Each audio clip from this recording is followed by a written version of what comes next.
in the neighbor's house. He's emaciated. He's got tape around his legs. He's hungry and he's thirsty. Need someone immediately. Step out of the house. No, I'm not going to step out of Step the out of the house. house. Step out of the house. Whoa. We're just gonna Whoa. be out. Wait a minute, how do you come to my house? Right there. And she was saying her prayers and she said the cutest thing. I thought it was so cute. And I started laughing. She said, "Dear Heavenly Father, please help me to survive." And What's going to happen? It's my wife. I love my wife. I don't know. I'm being honest with you. I don't know. Haven't had any I don't know of if I've charges against my wife. possibly. Do you still love her? I do. I don't think I'll ever stop. This documentary is an excellent project that will give people a much closer view of the real story.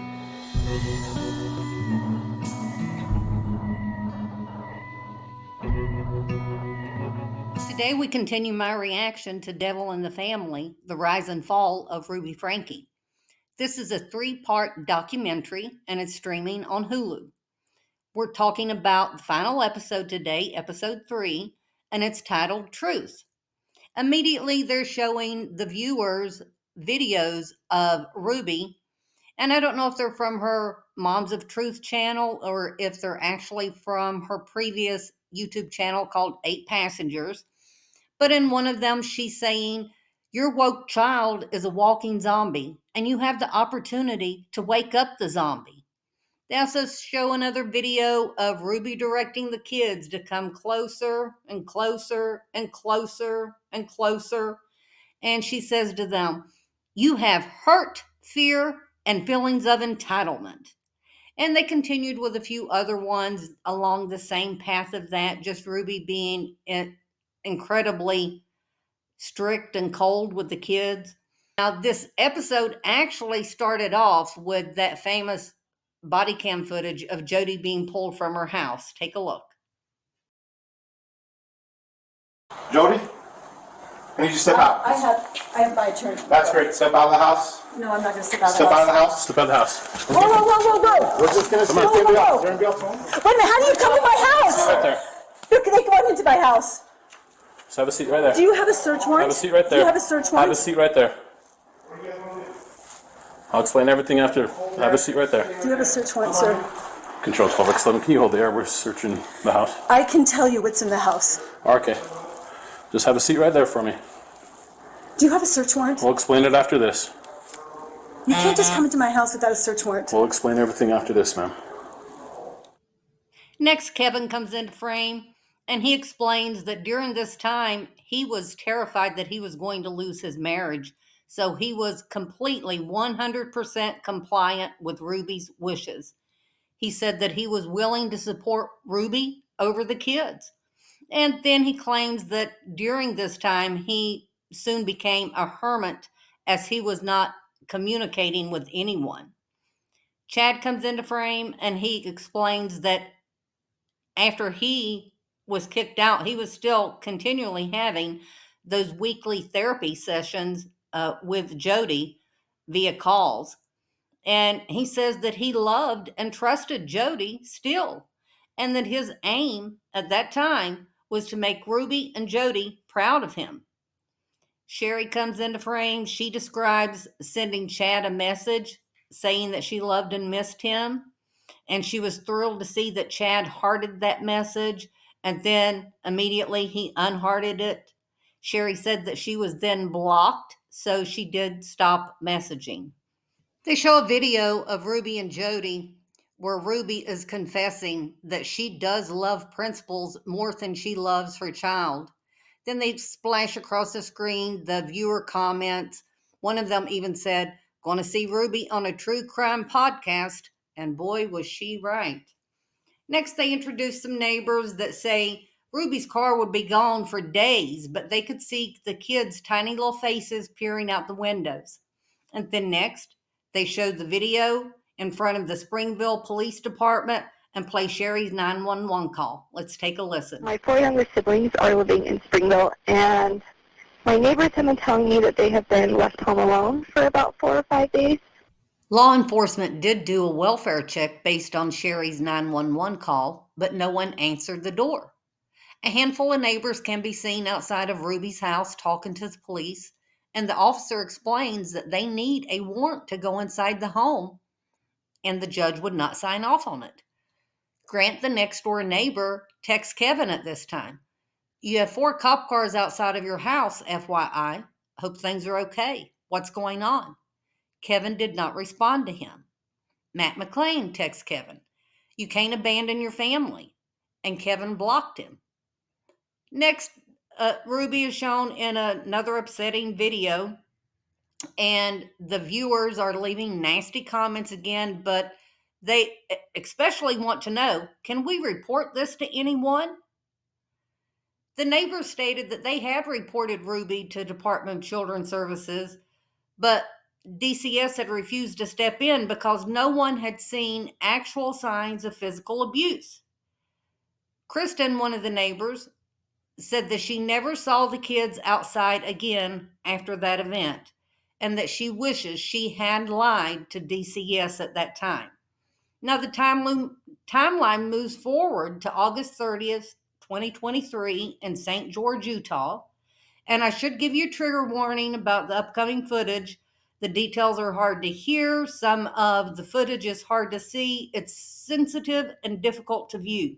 So please, fast forward if it's going to create a trigger response or a trauma response in you. This is when the youngest son escaped from Jody's house and went to the neighbors. Yes. Hi, I was just wondering if you could do 2 favors.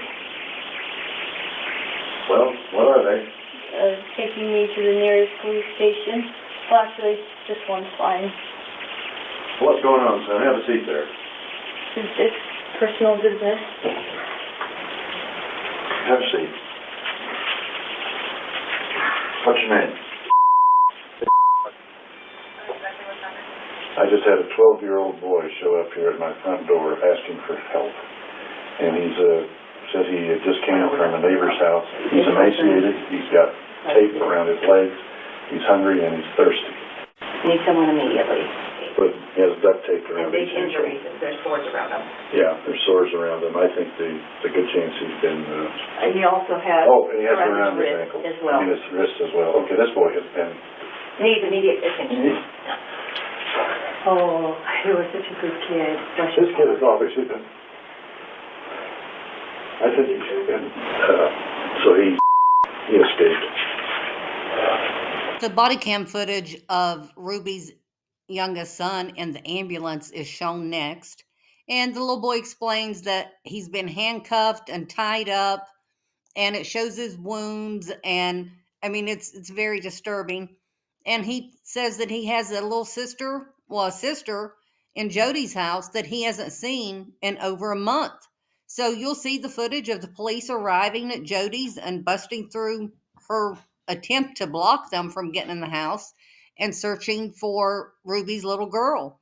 You'll see the footage of them finding her, and the officer explains that initially he thought she was a little boy because all of her hair was shaved off.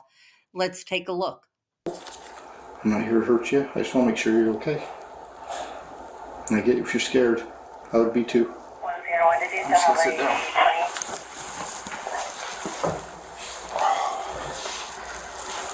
It's okay if I just sit here with you. We don't have to say anything if you don't want to. Kevin comes into frame and he explains that he had had no communication with Ruby or the kids for over a year, but his phone starts to ring and it's Ruby. He answered emotionally because he would finally get to have a conversation with the woman he loved. He described Ruby as being panicked and that she said, "I have some explaining to do."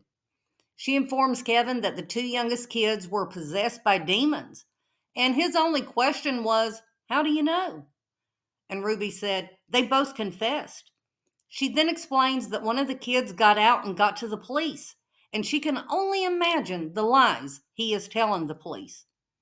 She asks Kevin, "Go get your kids from the police station."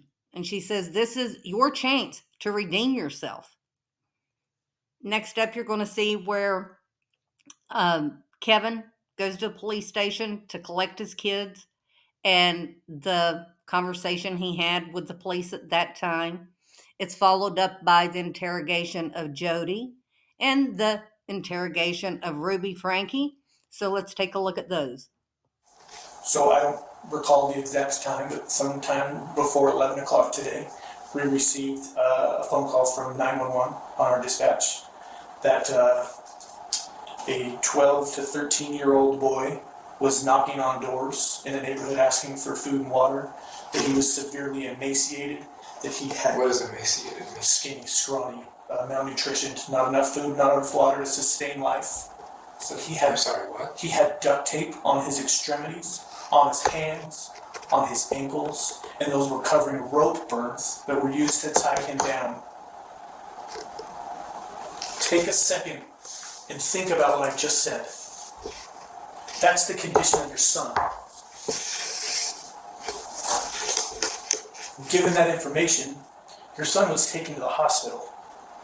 A warrant has been applied and granted by the Department of Child and Family Services to remove both Russell and Eve from your wife's care. What's going to happen to my wife? I love my wife. I don't know. I'm being honest with you. I don't know. Haven't had anything to do with I you. don't have charges against my wife. Possibly. We do want to have a basis and an understanding of what's going on in that home, or what went on up north that brought them into your home. Mm-hmm. And so if you want to share any of that and you don't want to answer any other questions, that's okay. I'd like to just tell you, but I don't know who you are. I don't know if you're gonna flip my words. I don't know. And that's the good thing about cameras. Everything, it's pretty much double recorded, audio, video, and it's for the safety of for you and for us, because we don't want to flip your words. And this will all be pretty much right there to support you. So I know I introduced myself to you earlier, but my name is Detective Bates, and this is Sergeant Tobler. I'm just here to talk to you about kind of a few things involving your kids. So first, do you live down here, or?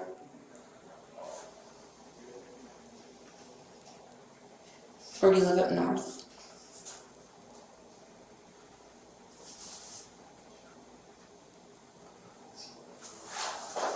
Do you want to talk to me about where you live, or how many kids you have? I can wait all day, so it's up to you if you want to talk to us about what's going on.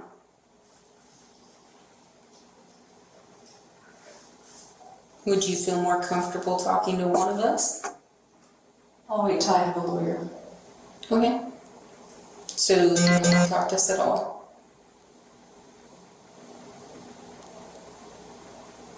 I've already told you. You want a lawyer? Okay. Plus, I don't know what to do. Like, I want to... You realize that I have a picture of my family on my wall, and I look at it every day, and I work every day, so I can get back to my family and save my family. And everything you're sharing to me just sounds like a made-up story. Like, I have no idea what you're talking about. Like, it sounds like a horror movie. They show a video of Kevin and Chad entering their old home, and it was messy and all the drawers were empty. The neighbor Matt comes in, and he tells Kevin that Ruby was packing up and moving.